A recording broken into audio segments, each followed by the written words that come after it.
Now it's time for the Gillette Pressure Rankings. You know, that wasn't an All-Ireland winning performance. Probably should have won the game based on their second half performance. Is it a step too far to say it was the performance so far of the World Cup? Maybe not. OTB AM's performance rankings with Gillette. I'm scratching my head. That performances was just lacked that intensity. Right. Before we bring you our rankings, here's some of the audience suggestions, because every Monday morning on OTB AM we're going to be giving away a Gillette starter pack. We asked you to leave a comment into the comments box on the OTB Instagram stories, and Jamie Kavanagh, Mike Haley, he was really unlucky not to get a place in the Irish squad. Ronan Moran says Phil Healy, 4th and a PB in a European final. Yasin Mohammed, Luke Shaw for a man of the match performance at the Etihad. Harry says Bale, Solskjaer in green, Granit Xhaka and Liverpool in red.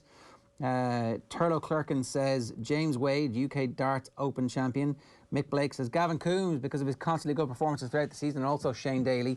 Sean Hall says 5 Liverpool, 4 Gordon Elliott, 3 Connacht, 2 Super Scotty Parker, and 1 is Munster / Manchester United. If you like your teams in reds, then go for it. Tyke Fanning says Mike Haley for his outstanding performance on Friday night against Connacht.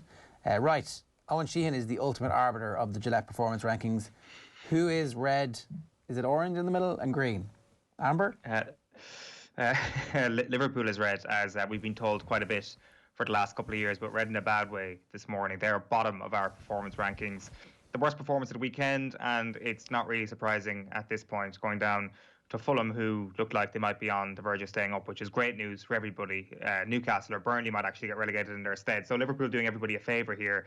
But naturally, their performance and their new record has allowed many Manchester United fans, many Everton fans to come in and throw some shade right back at Liverpool. So they've lost 6 in a row at home at the moment, and the number 6 is basically what a lot of Liverpool fans have in their bio, because they've won 6 Champions Leagues, and a lot of puns around the name 6 during that really insufferable summer of 2019 when they won the Champions League.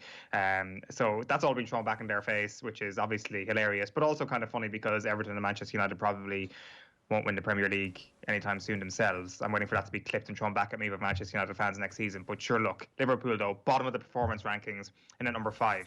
Number 4, also in the red, are an English rugby team. So I'm scrolling through the RFU Championship this morning, the second tier of English rugby.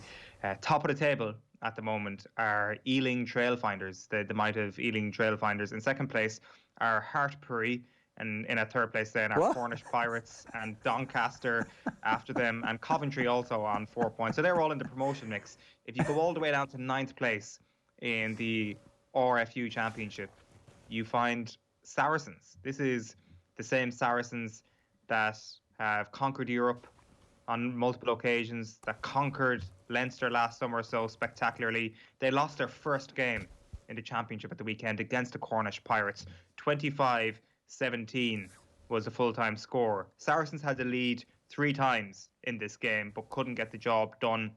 The Pirates have only played once in a year, and 3 of their players were part paid for by Jack Noel's neighbouring Swordfish Inn pub. What? Now, Rob Kitson from his Guardian report said Saracens tight head Vincent Koch has a World Cup winners medal in his collection. Suddenly, he was being shoved backwards by a front row sponsored partly by a local sweet shop. So a local sweet shop, the Swordfish Inn pub. There might be more here that are funding the Cornish Pirates. Saracens, of course, were missing their England contingent. Obviously, Owen Farrell wasn't there, but they still had 165 test caps between them. As I said, Koch was playing, Duncan Taylor was playing, Sean Maitland was playing.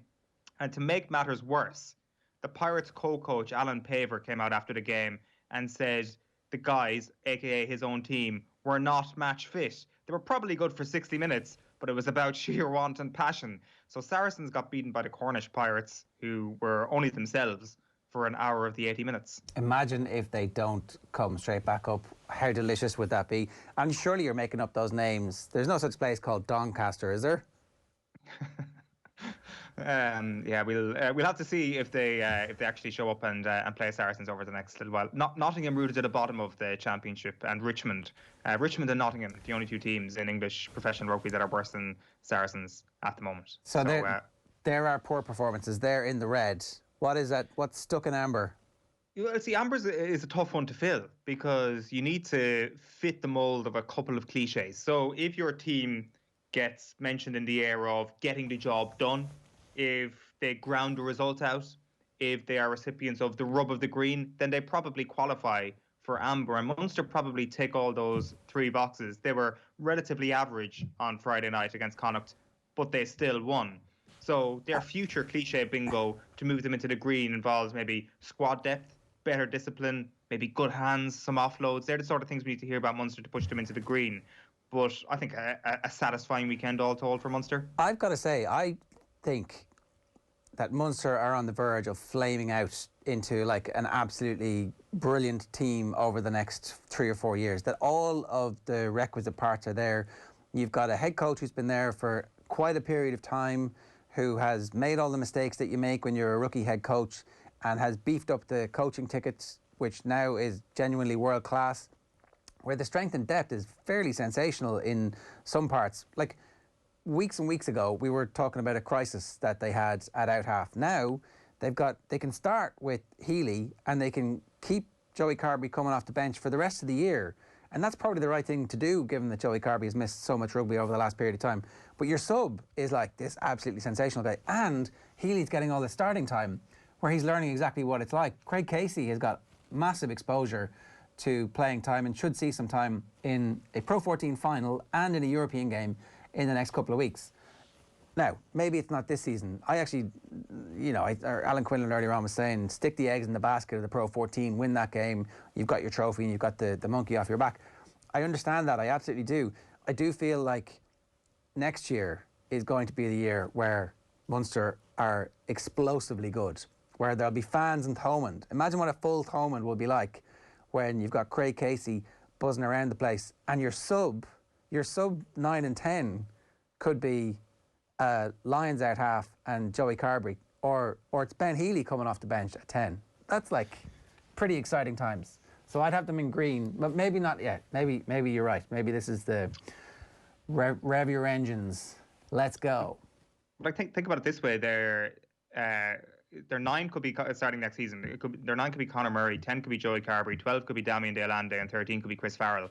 And that is not a bad spine to your attack whatsoever for Munster next season. And then you get stuck into the fact that there's a lot of depth, which is something that they haven't had. They haven't been able to hold a candle to Leinster's depth over the last couple of years. And you get the tone of Alan Quinlan this morning that maybe Munster might actually prefer to beat Leinster and win the Pro 14 this year and guarantee that silverware rather than winning that European game the week after. They'll try and win both, obviously, but I wouldn't be surprised if that's how they're looking at it. And sorry, one last point on that. If you're Leinster, what do you do? Well, that's a good question. I think Leinster okay, let's go back to Ger Gilroy cliche bingo here. Don't give a sucker an even break. That's what I was getting to. Yeah, absolutely. You make sure that they do not win that game because you want to delay their success as much as you possibly can. Kick that can down the road. So you pick your full team, absolute full team for that game, and you go, look, we're going to have a home Leinster round of European round of last 16. Let's deal with that down the road. You do not let them off the canvas. You've got them there. You keep them there. There is something about 2021 and teams in red. Wales, Munster, Manchester United. When you least, well, actually not when you least expected. Maybe with Wales it's when you least expected. But Munster, when you get back off the canvas, and they'll be in the mix again. So they're at number 3, Munster. Not a great performance, but still effective. Number 2, then we're getting into a couple of Irish athletes here. Cian McPhillips posing the question this week to all of us: what were you doing at the age of 18?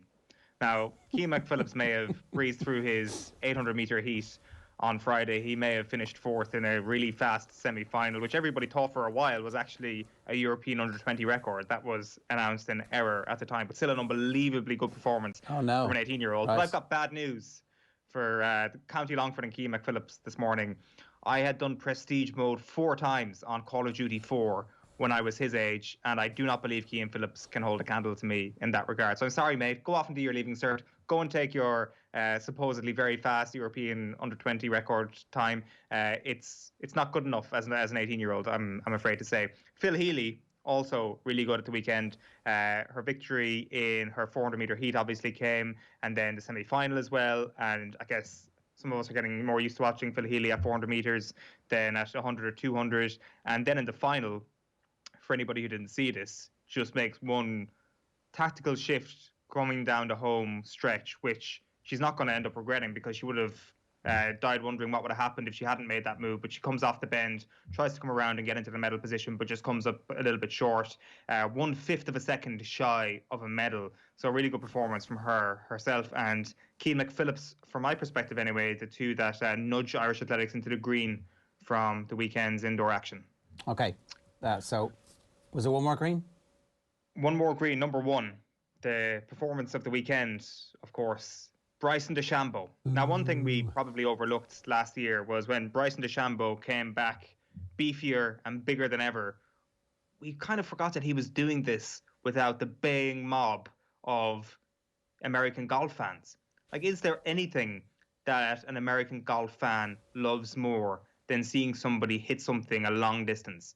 I don't think there is. Like, Tiger Woods could blindfold himself, take out a 7-iron and chip in from 70 yards between his legs, and it would not be as impressive to them as Bryson DeChambeau hitting the ball 500 yards. They just love brute force, buff guys on the tee box, turning around saying, you know what, that water over there, I don't care about that water. I'm going to hit the ball 377 yards right over that water. And the sixth hole became this comedy act, this party piece from Bryson DeChambeau over the last couple of days. 370 on Saturday, 377, as I say, yesterday, and he goes on and wins at Bay Hill. A brilliant performance from him, but boy, oh boy, do the American golf fans love him. Yeah, and so it's going to be very interesting to see exactly what happens if he can control it around Augusta, which is imminent at this point. So, so Bryson's your number one this week. What a fantastic achievement. Bryson is, and a great advertisement for taking your strength and conditioning seriously. Maybe we could all learn a bit from that. Good stuff. That is this week's Gillette Performance Rankings. Congratulations to Ronan Moran, who said Phil Healy should make the Performance Rankings after she ran a PB and finished 4th in a European final on Saturday night. Ronan, you've won a Gillette starter pack. We'll be in touch to get your details. You can win again next Monday morning on OTB AM with thanks to Gillette. That's that. OTB AM's Performance Rankings with Gillette.